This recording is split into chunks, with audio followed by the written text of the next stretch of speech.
안녕하세요. 따뜻하고 편안한 목소리로 책 읽어드리는 이나읍입니다. 한 주간 잘 보내셨나요?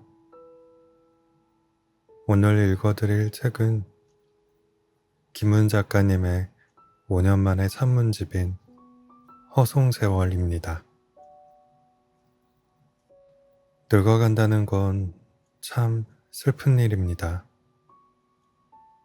그리고 대부분의 사람들은 정돈되지 않은 채로 그 늙음을 민낯으로 마주하고야 마는데요. 이 책에는 작가님이 생과 사의 경계를 헤매고 돌아온 경험담, 전쟁의 야만성을 생활 속에 유머로 승화해낸 도구에 얽힌 기억, 난세를 살면서도 푸르게 빛나던 역사의 청춘들, 인간 정서의 밑바닥에 고인 온갖 냄새에 이르기까지 그의 치열한 허송세월을 담은 45편의 작가님의 이야기들이 밀도 있게 담겨져 있습니다. 단정하지만 강렬한 작가님의 한 문장 한 문장이 연약해진 마음 속에 다시 살아갈 힘을 주어 이런 미완성의 삶을 살아가는 우리 모두에게 지금 가장 필요한 글이라고 생각됩니다. 그럼 낭독 시작하겠습니다. 구독 그리고 좋아요 꼭 부탁드립니다.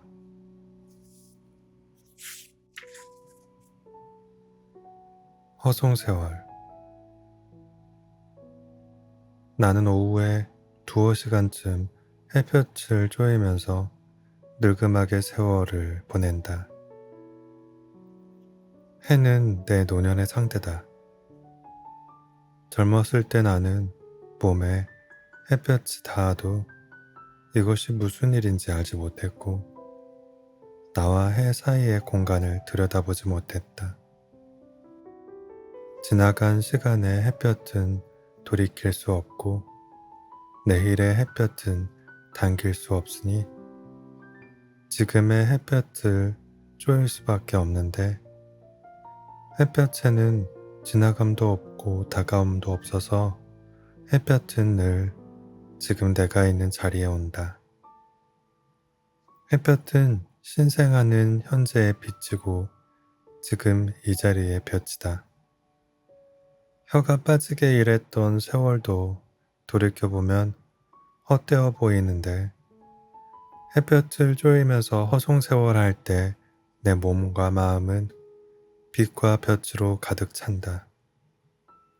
나는 허송세월로 바쁘다. 나는 내가 사는 마을의 길 건너 일산 호수공원 벤치에 앉아서 햇볕을 쬐인다. 햇볕을 쬐일 때 나와 해는 직접 마주대에서 대등한 자연물이 된다. 나와 해 사이에 걸리적거리는 것이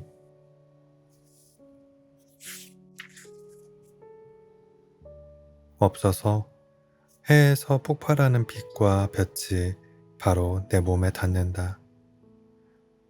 나와 해 사이에는 사이가 없다. 그때 내 몸의 모든 세포가 깨어나고 숨구멍이 열린다. 빛과 볕이 내 창자와 살핏줄의 먼 구석까지 닿아서 음습한 오지가 환해지고 공에 찌든 간과 허파가 기지개를 켠다. 햇볕을 쬐일 때 나는 햇볕을 만지고 마시고 햇볕에 내 몸을 부빈다. 햇볕을 쬐일 때 내 몸의 관능은 우주 공간으로 확장되어서 나는 옷을 모두 벗고 발가숭이가 되고 싶은 충동을 느낀다. 햇볕을 쬐일 때 나는 내 생명이 천왕성, 명왕성 같은 먼 별들과도 존재를 마주대하고 있음을 안다. 햇볕을 쬐일 때 나와 해 사이의 직접성을 훼손하는 장애물은 없고 내 그림자가 그 직접성의 증거로 내 밑에 깔린다. 햇볕은 내가 유산으로 물려받았거나 내 스스로 설치한 차단막을 일시에 제거해서 몸과 해가 맞닿는 신천지를 열어젖힌다. 이 직접성은 자명해서 언설이나 실험으로 증명할 필요가 없다. 이 난데없는 밝음에 놀라면서도 나는 나와 해 사이를 가로막은 차단막을 생각한다. 나는 여전히 갇혀 있거나 갇혀서 담장 틈새로 내다보고 있다.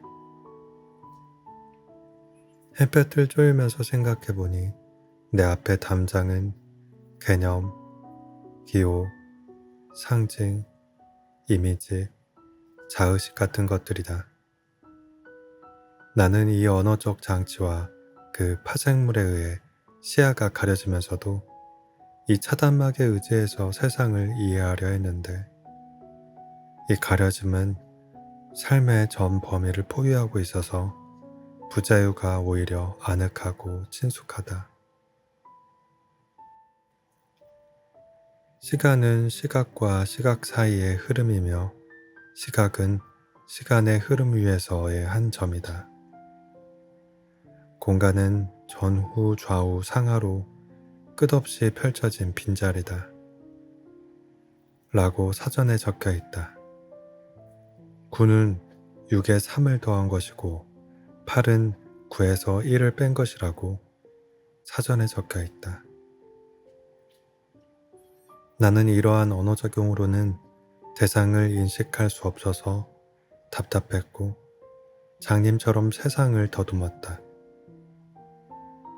나는 지금 사전을 만든 사람들을 탓하려는 것이 아니고 언어의 세계에서 끝없이 반복되는 동어 반복의 저주를 말하려 한다.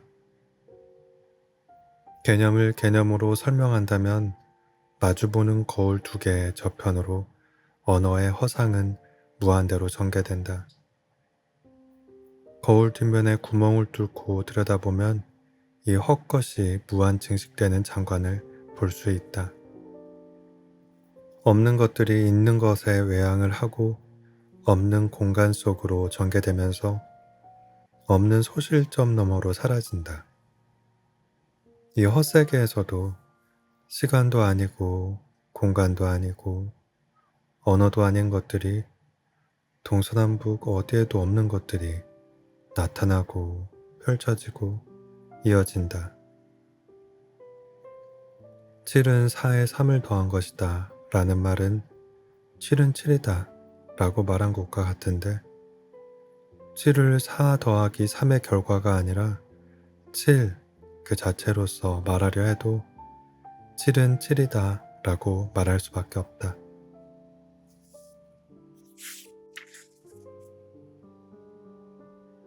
A는 A다 라고 말하면 맞는 말이지만 하나마나 한 말이고 아무 말도 하지 않은 것과 같지만 말의 껍데기는 남는다. 나는 개념이나 기호를 사용하기를 저하한다.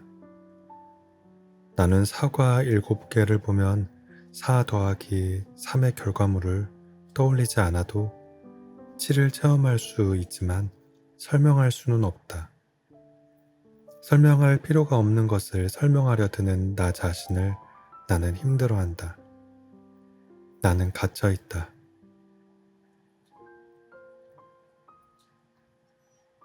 햇볕이 좋은 가을날에는 연못 속의 거북들이 바위 위에 올라와서 볕을 쬐인다.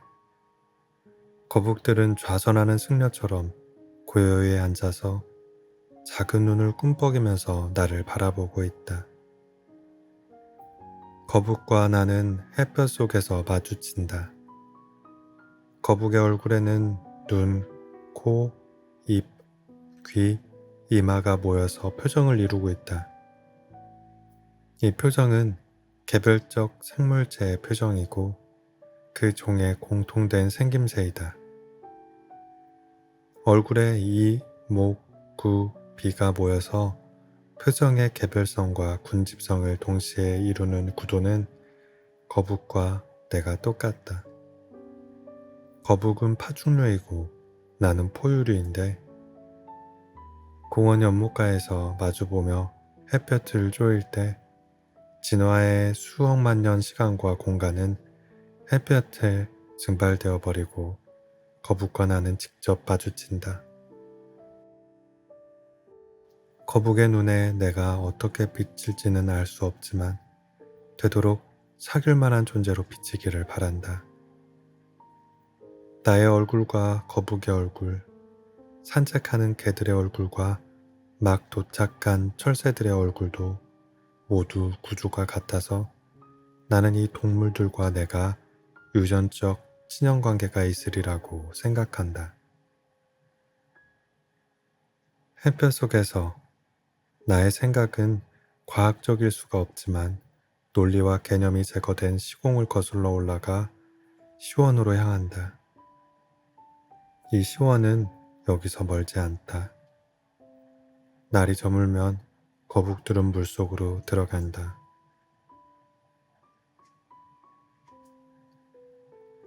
일산 호수공원의 저녁 하늘은 강화, 김포 쪽 하늘부터 붉어진다.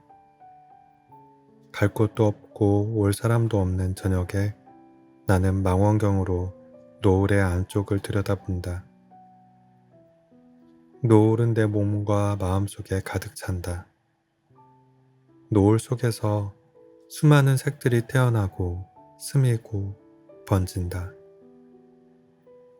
구름의 가장자리에서 태어난 신생의 색들이 위쪽으로 퍼져가면 태어난 지 오래된 색들은 어둠을 맞아들이면서 위쪽으로 물러선다. 색들은 시간과 더불어 짙어지면서 어둠 속으로 스미는데 노을이 어둠과 합쳐지는 자리에는 솔기가 없다. 빛이 사라지면 색은 보이지 않는다.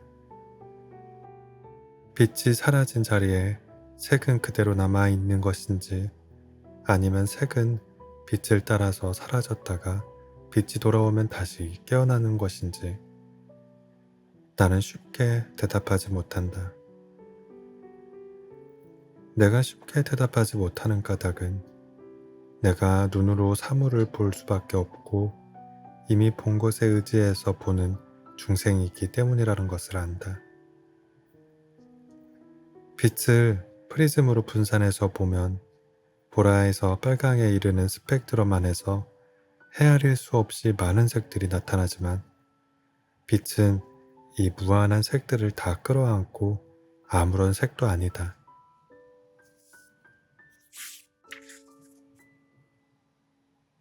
색은 보라 혹은 빨강이라는 양극단 사이에 존재하는 것이 아니다. 스펙트럼이라는 개념은 과학에 미달한다. 색은 언어적 개념으로 표현할 수 없고 화가의 물감으로 고정시킬 수 없다. 색은 흐름과 전개와 소멸로 이루어지는 이동태로서 활동한다. 빛은 활동하는 색의 기초 환경이고 에너지이다.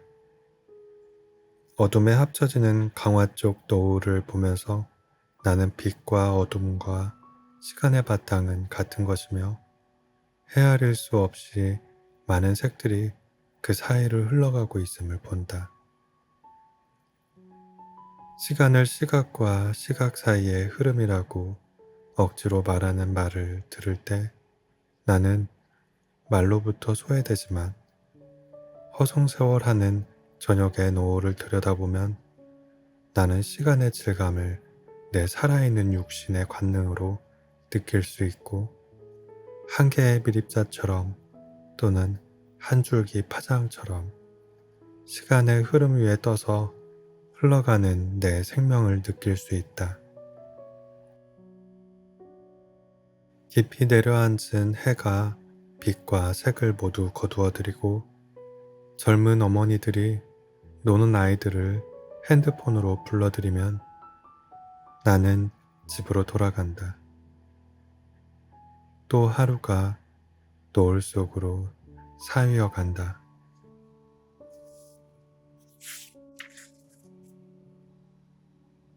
여름 편지. 책을 읽다가 눈이 흐려져서 공원에 나갔더니 호수에 연꽃이 피었고 여름의 나무들은 힘차다.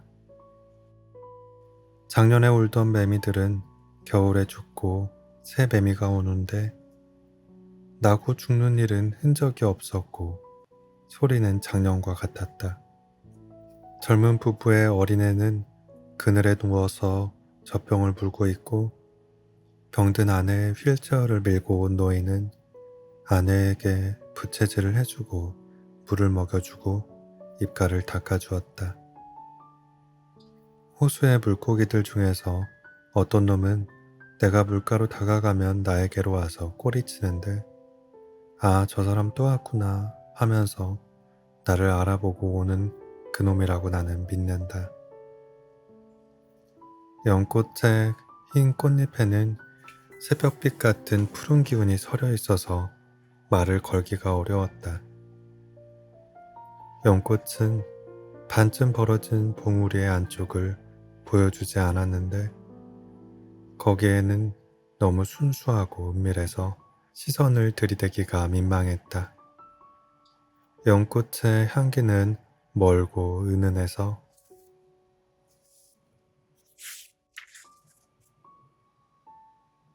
사람을 찌르지 않고 연꽃의 자태는 아름답지만 사람을 유혹하지 않는다. 넓은 호수에서 연꽃은 등불처럼 피어 있었다. 모든 생명은 본래 스스로 아름답고 스스로 가득 차며 스스로의 빛으로 자신을 밝히는 것이어서 여름 호수에 연꽃이 피는 사태는 언어로서 범접할 수 없었다. 일산 호수공원의 꽃들은 언어 너머에서 피어났고 여름 나무들은 이제 막 태어난 시간과 공간 속에서 빛났다. 나무들은 땅에 박혀 있어도 땅에 속박되지 않았다.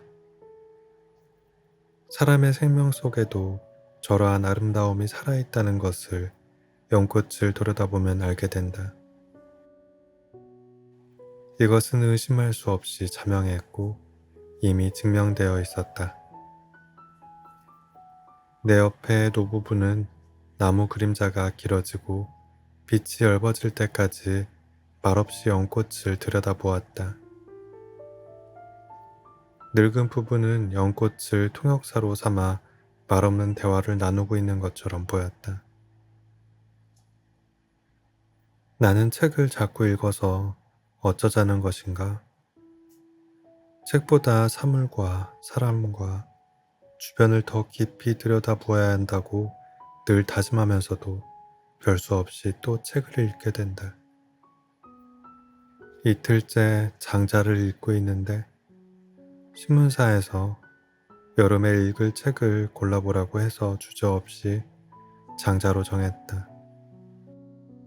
책을 읽는데 무슨 여름 겨울이 있으랴마는 장자는 여름의 나무 그늘에서 읽어도 좋고 눈에 파묻혀서 세상이 지워지는 겨울밤에 읽어도 좋다. 장자는 순결한 삶, 자유로운 정신, 억압 없는 세상의 모습을 역동적 드라마로 제시한다. 노자는 사상의 원형이며 뼈대 일터인데 여기에 판타지를 넣고 스토리를 엮어서 인간세에 적용하면 장자가 된다. 장자는 뛰어난 스토리텔러다. 장자는 인간의 수많은 질문에 직접 대답하기보다는 질문의 근절을 부수어 버림으로써 인간세의 끝없는 시비를 끝낸다. 질문이란 대체로 성립되기 어렵다. 인간은 짧은 줄에 목이 메어서 이념, 제도, 욕망, 언어, 가치, 인습 같은 강고한 말뚝에 묶여 있다. 짧은 줄로 바싹 묶여서 괴로워하기보다는 편안해하고 줄이 끊어질까봐 더 노심초사하고 있다. 장자가 마음의 도끼질로 이 목줄을 끊어주는데 줄이 끊어지면서 드러나는 세 개의 질감은 가볍고 서늘하다. 공원에서 연꽃과 물고기를 들여다보면서 장자를 생각했다. 연꽃이 장자고 물고기가 책이었다. 아름다운 것은 본래 스스로 그러하다. 거꾸로 써도 마찬가지다. 내년 여름에는 또 새 매미가 울겠지.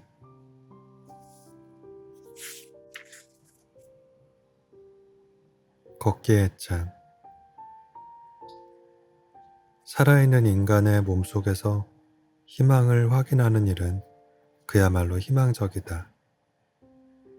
아마도 이런 희망은 실핏줄이나 장기의 오지 속과 근육의 갈피마다 서식하는 생면현상 그 자체인 것이어서 사유나 증명의 대상이 아니라 다만 경험될 뿐이다.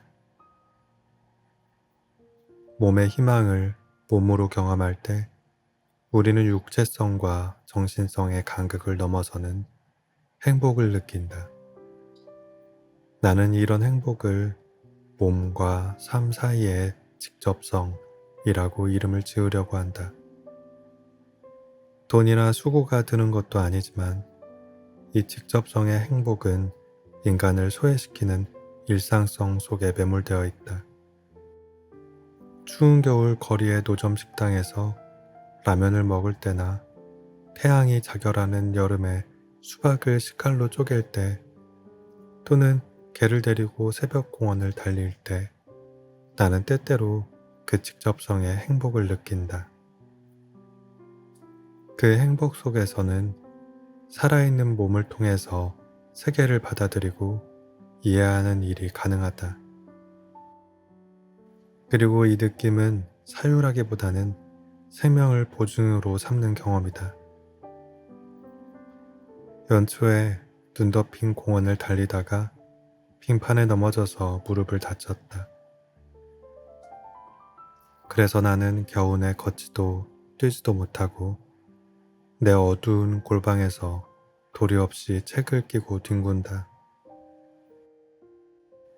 김하영 교수가 프랑스 여행길에 서점에서 책을 골라와 번역해준 걷기 예찬을 읽으면서 무릎이 아파 걸을 수 없는 나는 걷기의 육체성과 걷기의 정신성, 걷기의 개별성과 걷기의 개방성, 그리고 그 두 쌍의 대립적 국면들이 서로 만나서 접합되는 대목의 건강함을 생각했다. 이 한 쌍의 대립은 이질적인 것처럼 보이는 두 개의 충이가 사실은 서로 스미고 엉키는 동질성의 다른 측면임을 보여준다. 그리고 이것은 신비가 아니라 몸의 생명 현상 속에서 이루어지는 과학이다. 김하영 교수는 2년 전에도 번역서 예찬을 펴냈다. 예찬도 삶과 몸의 직접성을 위하여 쓰인 글이라는 점에서 걷기 예찬과 함께 읽히는 책이다. 아마도 예찬의 정당성을 확보할 수 있을 때 김하영 교수의 마음은 아늑해지는 것 같다. 이 세상이 다 말라비틀어져서 아무런 예찬할 만한 것이 눈에 띄지 않을 때 김 교수는 시무룩해 보인다. 걷기 예찬이 예찬하고 있는 것은 우선 걸음을 걸어가는 인간의 몸의 조건이다. 직립보행하는 이 몸은 진화의 수억 년을 통과해 나온 몸이지만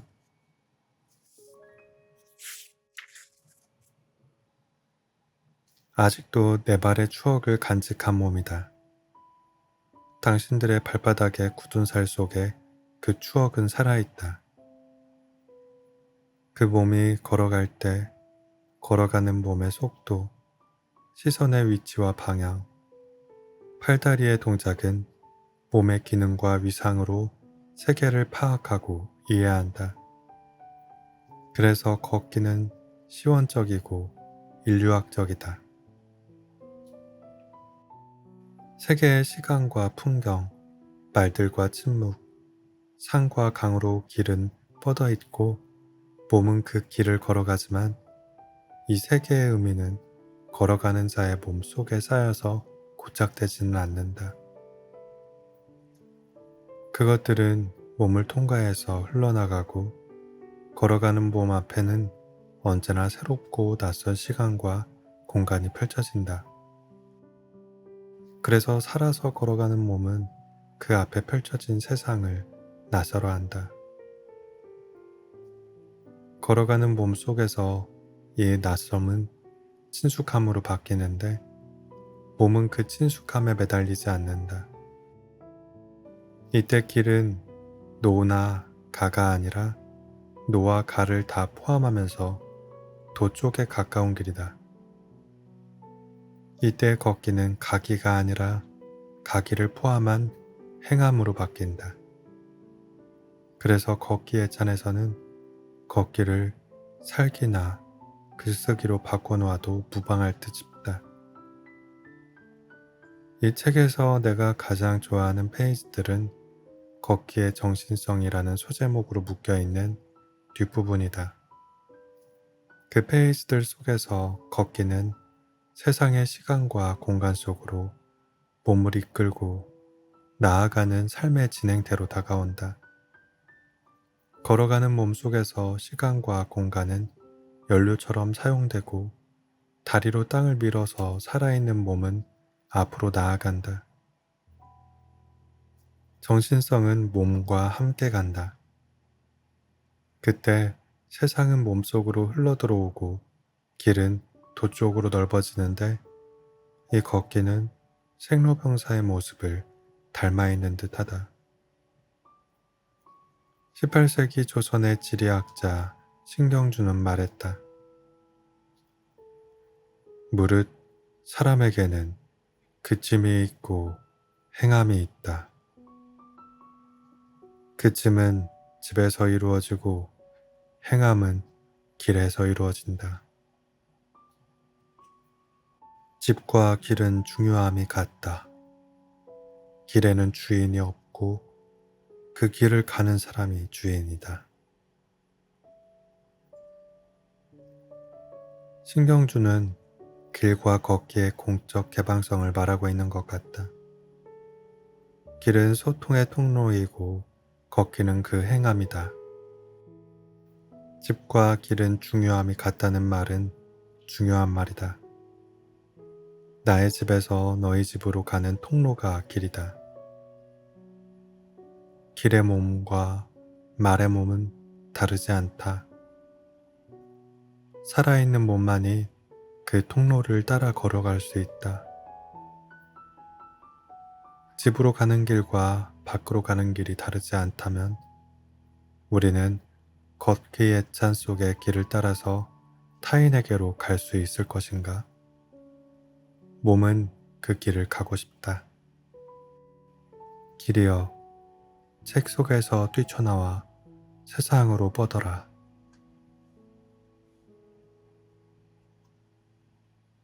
오늘도 끝까지 낭독을 들어주신 여러분들께 진심으로 감사드립니다. 굿나잇.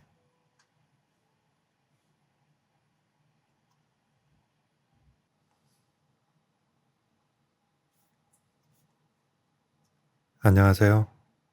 따뜻하고 편안한 목소리로 책 읽어드리는 이나읍입니다. 한 주간 잘 보내셨나요? 오늘 읽어드릴 책은 김은 작가님의 5년 만의 산문집인 허송세월입니다. 늙어간다는 건 참 슬픈 일입니다. 그리고 대부분의 사람들은 정돈되지 않은 채로 그 늙음을 민낯으로 마주하고야 마는데요. 이 책에는 작가님이 생과 사의 경계를 헤매고 돌아온 경험담, 전쟁의 야만성을 생활 속에 유머로 승화해낸 도구에 얽힌 기억, 난세를 살면서도 푸르게 빛나던 역사의 청춘들, 인간 정서의 밑바닥에 고인 온갖 냄새에 이르기까지 그의 치열한 허송세월을 담은 45편의 작가님의 이야기들이 밀도 있게 담겨져 있습니다. 단정하지만 강렬한 작가님의 한 문장 한 문장이 연약해진 마음 속에 다시 살아갈 힘을 주어 이런 미완성의 삶을 살아가는 우리 모두에게 지금 가장 필요한 글이라고 생각됩니다. 그럼 낭독 시작하겠습니다. 구독 그리고 좋아요 꼭 부탁드립니다.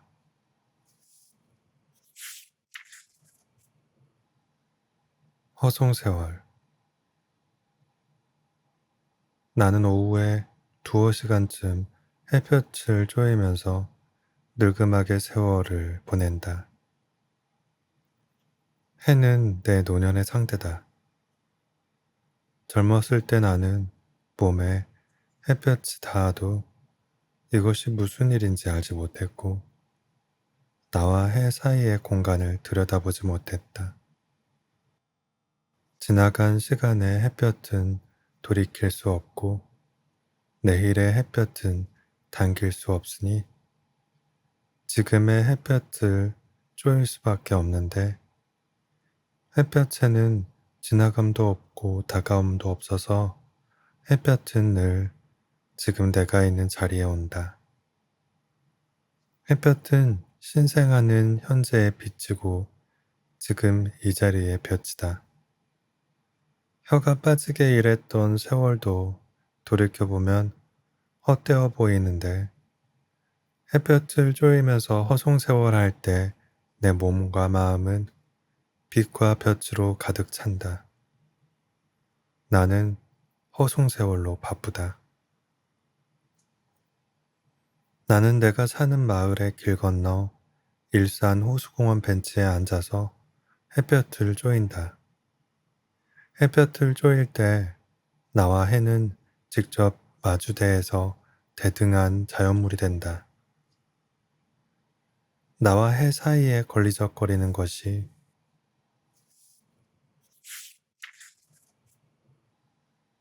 없어서 해에서 폭발하는 빛과 볕이 바로 내 몸에 닿는다. 나와 해 사이에는 사이가 없다. 그때 내 몸의 모든 세포가 깨어나고 숨구멍이 열린다. 빛과 볕이 내 창자와 살핏줄의 먼 구석까지 닿아서 음습한 오지가 환해지고 공에 찌든 간과 허파가 기지개를 켠다. 햇볕을 쬐일 때 나는 햇볕을 만지고 마시고 햇볕에 내 몸을 부빈다.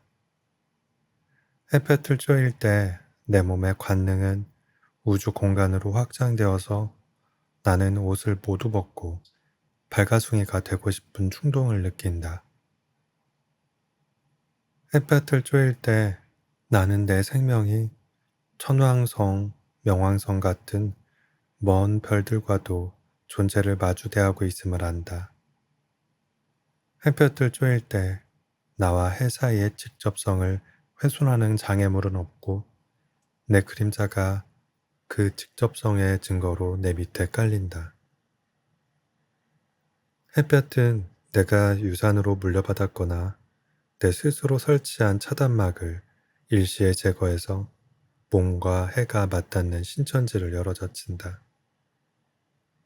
이 직접성은 자명해서 언설이나 실험으로 증명할 필요가 없다. 이 난데없는 밝음에 놀라면서도 나는 나와 해 사이를 가로막은 차단막을 생각한다. 나는 여전히 갇혀 있거나 갇혀서 담장 틈새로 내다보고 있다. 햇볕을 쬐면서 생각해보니 내 앞에 담장은 개념, 기호, 상징, 이미지, 자의식 같은 것들이다. 나는 이 언어적 장치와 그 파생물에 의해 시야가 가려지면서도 이 차단막에 의지해서 세상을 이해하려 했는데 이 가려짐은 삶의 전 범위를 포위하고 있어서 부자유가 오히려 아늑하고 친숙하다. 시간은 시각과 시각 사이의 흐름이며 시각은 시간의 흐름 위에서의 한 점이다. 공간은 전후 좌우 상하로 끝없이 펼쳐진 빈자리다. 라고 사전에 적혀 있다. 9는 6에 3을 더한 것이고 8은 9에서 1을 뺀 것이라고 사전에 적혀 있다. 나는 이러한 언어 적용으로는 대상을 인식할 수 없어서 답답했고 장님처럼 세상을 더듬었다. 나는 지금 사전을 만든 사람들을 탓하려는 것이 아니고 언어의 세계에서 끝없이 반복되는 동어 반복의 저주를 말하려 한다. 개념을 개념으로 설명한다면 마주보는 거울 두 개의 저편으로 언어의 허상은 무한대로 전개된다. 거울 뒷면에 구멍을 뚫고 들여다보면 이 헛것이 무한 증식되는 장관을 볼 수 있다. 없는 것들이 있는 것에 외항을 하고 없는 공간 속으로 전개되면서 없는 소실점 너머로 사라진다. 이 헛세계에서도 시간도 아니고 공간도 아니고 언어도 아닌 것들이 동서남북 어디에도 없는 것들이 나타나고 펼쳐지고 이어진다. 7은 4에 3을 더한 것이다 라는 말은 7은 7이다 라고 말한 것과 같은데 7을 4 더하기 3의 결과가 아니라 7 그 자체로서 말하려 해도 7은 7이다 라고 말할 수밖에 없다.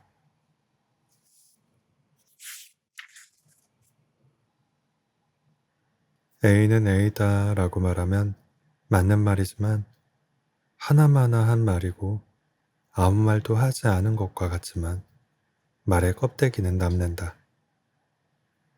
나는 개념이나 기호를 사용하기를 저하한다. 나는 사과 7개를 보면 4 더하기 3의 결과물을 떠올리지 않아도 7을 체험할 수 있지만 설명할 수는 없다. 설명할 필요가 없는 것을 설명하려 드는 나 자신을 나는 힘들어한다. 나는 갇혀 있다.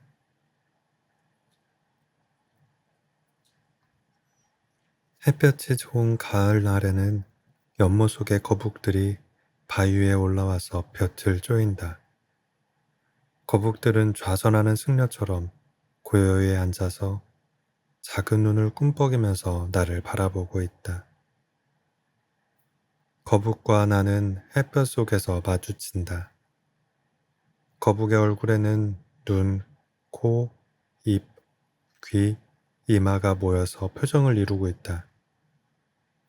이 표정은 개별적 생물체의 표정이고 그 종의 공통된 생김새이다.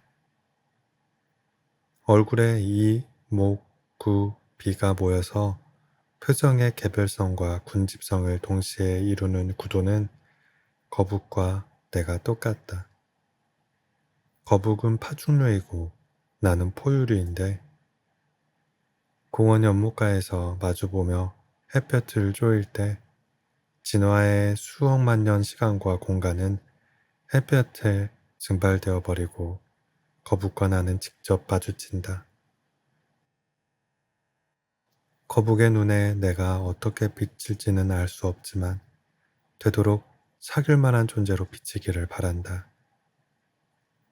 나의 얼굴과 거북의 얼굴, 산책하는 개들의 얼굴과 막 도착한 철새들의 얼굴도 모두 구조가 같아서 나는 이 동물들과 내가 유전적 친연관계가 있으리라고 생각한다. 햇볕 속에서 나의 생각은 과학적일 수가 없지만 논리와 개념이 제거된 시공을 거슬러 올라가 시원으로 향한다. 이 시원은 여기서 멀지 않다.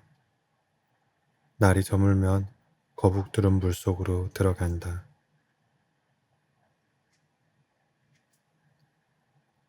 일산 호수공원의 저녁 하늘은 강화, 김포 쪽 하늘부터 붉어진다. 갈 곳도 없고 올 사람도 없는 저녁에 나는 망원경으로 노을의 안쪽을 들여다본다. 노을은 내 몸과 마음속에 가득 찬다. 노을 속에서 수많은 색들이 태어나고 스미고 번진다. 구름의 가장자리에서 태어난 신생의 색들이 위쪽으로 퍼져가면 태어난 지 오래된 색들은 어둠을 맞아들이면서 위쪽으로 물러선다. 색들은 시간과 더불어 짙어지면서 어둠 속으로 스미는데 노을이 어둠과 합쳐지는 자리에는 솔기가 없다. 빛이 사라지면 색은 보이지 않는다. 빛이 사라진 자리에 색은 그대로 남아있는 것인지 아니면 색은 빛을 따라서 사라졌다가 빛이 돌아오면 다시 깨어나는 것인지 나는 쉽게 대답하지 못한다. 내가 쉽게 대답하지 못하는 까닭은 내가 눈으로 사물을 볼 수밖에 없고 이미 본 것에 의지해서 보는 중생이기 때문이라는 것을 안다. 빛을 프리즘으로 분산해서 보면 보라에서 빨강에 이르는 스펙트럼 안에서 헤아릴 수 없이 많은 색들이 나타나지만 빛은 이 무한한 색들을 다 끌어안고 아무런 색도 아니다.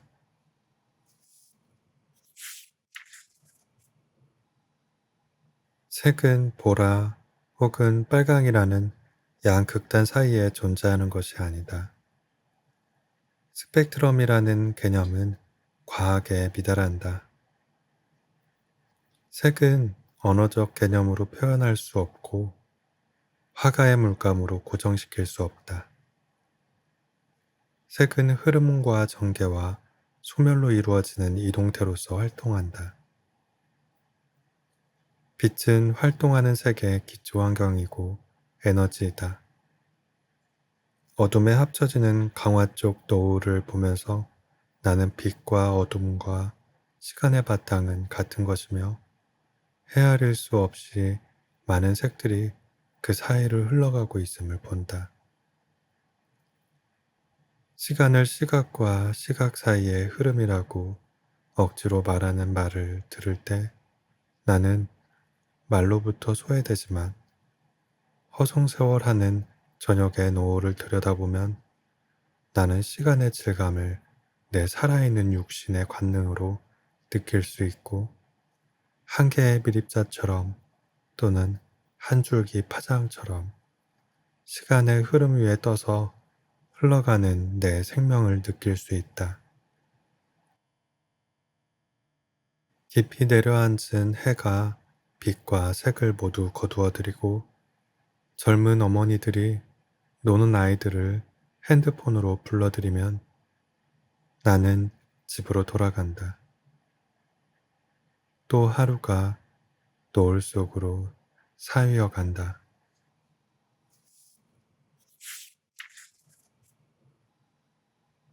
여름 편지. 책을 읽다가 눈이 흐려져서 공원에 나갔더니 호수에 연꽃이 피었고 여름의 나무들은 힘차다. 작년에 울던 매미들은 겨울에 죽고 새 매미가 오는데 나고 죽는 일은 흔적이 없었고 소리는 작년과 같았다. 젊은 부부의 어린애는 그늘에 누워서 젖병을 물고 있고 병든 아내의 휠체어를 밀고 온 노인은 아내에게 부채질을 해주고 물을 먹여주고 입가를 닦아주었다.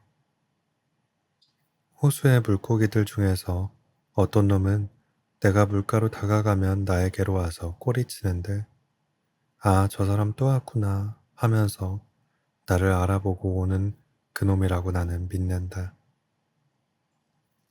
연꽃의 흰 꽃잎에는 새벽빛 같은 푸른 기운이 서려 있어서 말을 걸기가 어려웠다.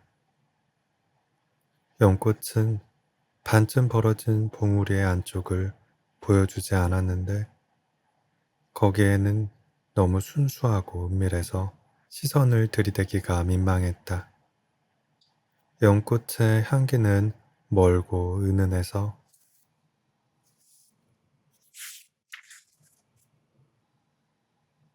사람을 찌르지 않고 연꽃의 자태는 아름답지만 사람을 유혹하지 않는다. 넓은 호수에서 연꽃은 등불처럼 피어 있었다. 모든 생명은 본래 스스로 아름답고 스스로 가득 차며 스스로의 빛으로 자신을 밝히는 것이어서 여름 호수에 연꽃이 피는 사태는 언어로서 범접할 수 없었다.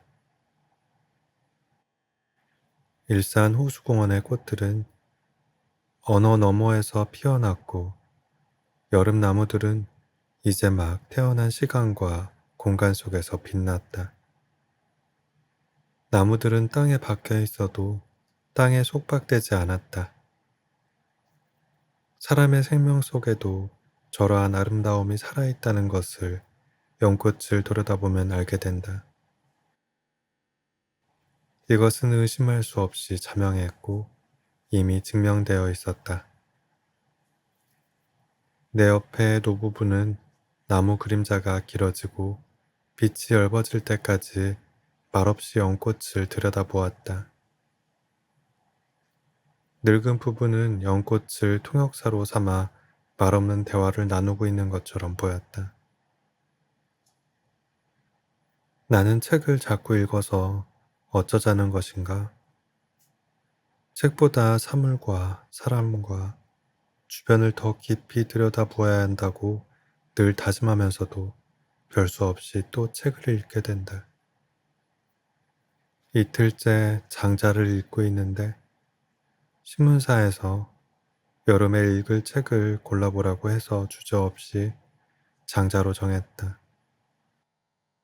책을 읽는데 무슨 여름 겨울이 있으랴마는 장자는 여름의 나무 그늘에서 읽어도 좋고 눈에 파묻혀서 세상이 지워지는 겨울밤에 읽어도 좋다.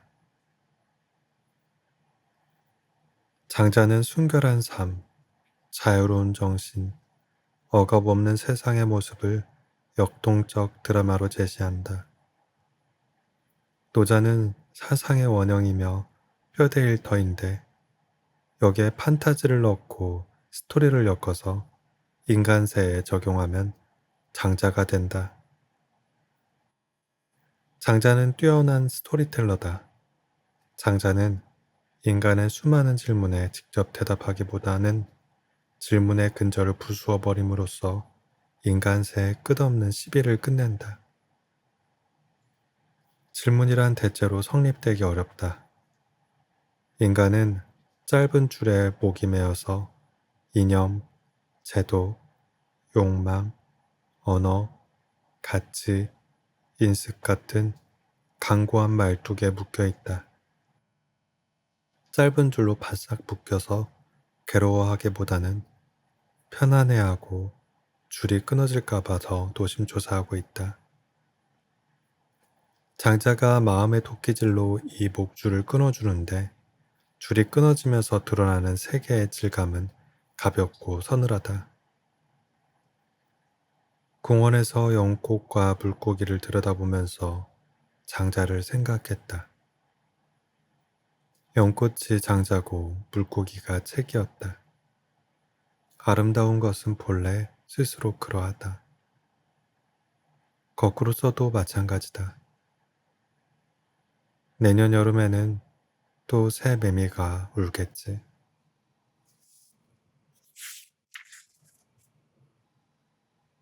걷기의 찬. 살아있는 인간의 몸속에서 희망을 확인하는 일은 그야말로 희망적이다.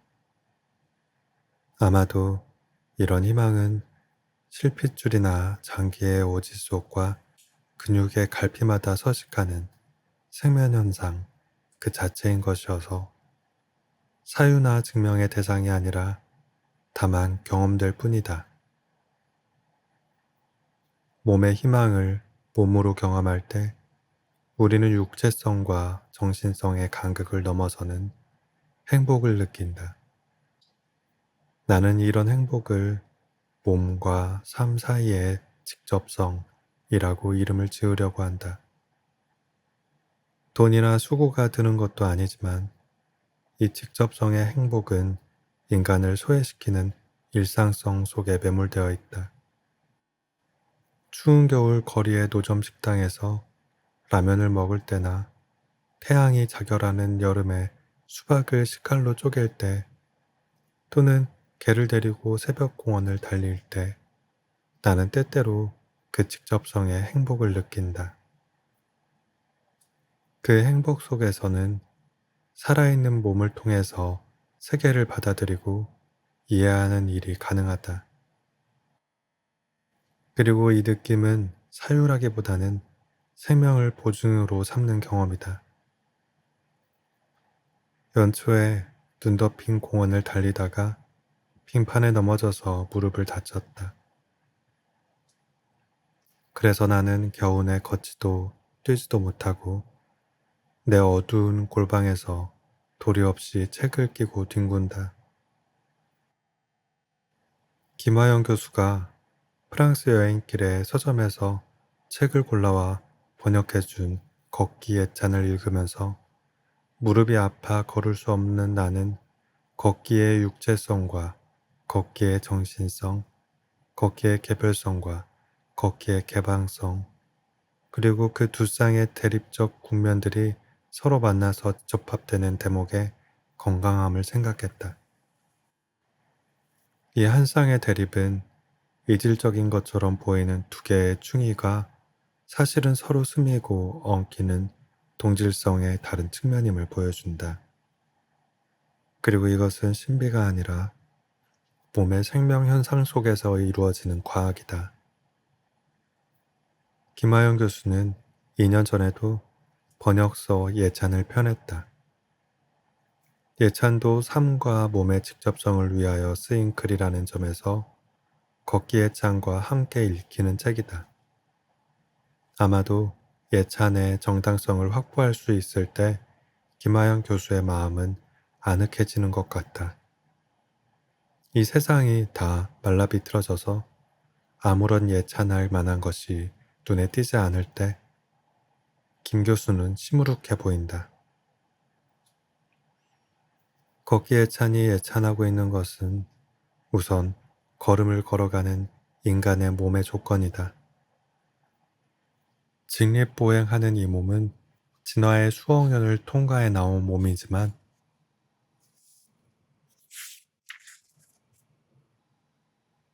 아직도 내 발의 추억을 간직한 몸이다. 당신들의 발바닥의 굳은 살 속에 그 추억은 살아있다. 그 몸이 걸어갈 때 걸어가는 몸의 속도, 시선의 위치와 방향, 팔다리의 동작은 몸의 기능과 위상으로 세계를 파악하고 이해한다. 그래서 걷기는 시원적이고 인류학적이다. 세계의 시간과 풍경, 말들과 침묵, 산과 강으로 길은 뻗어 있고 몸은 그 길을 걸어가지만 이 세계의 의미는 걸어가는 자의 몸 속에 쌓여서 고착되지는 않는다.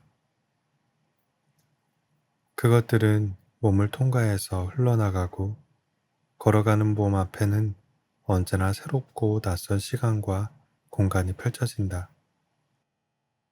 그래서 살아서 걸어가는 몸은 그 앞에 펼쳐진 세상을 나서러 한다. 걸어가는 몸 속에서 이 낯섦은 친숙함으로 바뀌는데 몸은 그 친숙함에 매달리지 않는다. 이때 길은 노나 가가 아니라 노와 가를 다 포함하면서 도 쪽에 가까운 길이다. 이때 걷기는 가기가 아니라 가기를 포함한 행함으로 바뀐다. 그래서 걷기의 찬에서는 걷기를 살기나 글쓰기로 바꿔놓아도 무방할 듯 싶다. 이 책에서 내가 가장 좋아하는 페이지들은 걷기의 정신성이라는 소제목으로 묶여있는 뒷부분이다. 그 페이지들 속에서 걷기는 세상의 시간과 공간 속으로 몸을 이끌고 나아가는 삶의 진행대로 다가온다. 걸어가는 몸 속에서 시간과 공간은 연료처럼 사용되고 다리로 땅을 밀어서 살아있는 몸은 앞으로 나아간다. 정신성은 몸과 함께 간다. 그때 세상은 몸속으로 흘러들어오고 길은 도 쪽으로 넓어지는데 이 걷기는 생로병사의 모습을 닮아 있는 듯하다. 18세기 조선의 지리학자 신경주는 말했다. 무릇 사람에게는 그침이 있고 행함이 있다. 그침은 집에서 이루어지고 행함은 길에서 이루어진다. 집과 길은 중요함이 같다. 길에는 주인이 없고 그 길을 가는 사람이 주인이다. 신경주는 길과 걷기의 공적 개방성을 말하고 있는 것 같다. 길은 소통의 통로이고 걷기는 그 행함이다. 집과 길은 중요함이 같다는 말은 중요한 말이다. 나의 집에서 너희 집으로 가는 통로가 길이다. 길의 몸과 말의 몸은 다르지 않다. 살아있는 몸만이 그 통로를 따라 걸어갈 수 있다. 집으로 가는 길과 밖으로 가는 길이 다르지 않다면 우리는 걷기의 찬 속의 길을 따라서 타인에게로 갈 수 있을 것인가? 몸은 그 길을 가고 싶다. 길이여, 책 속에서 뛰쳐나와 세상으로 뻗어라.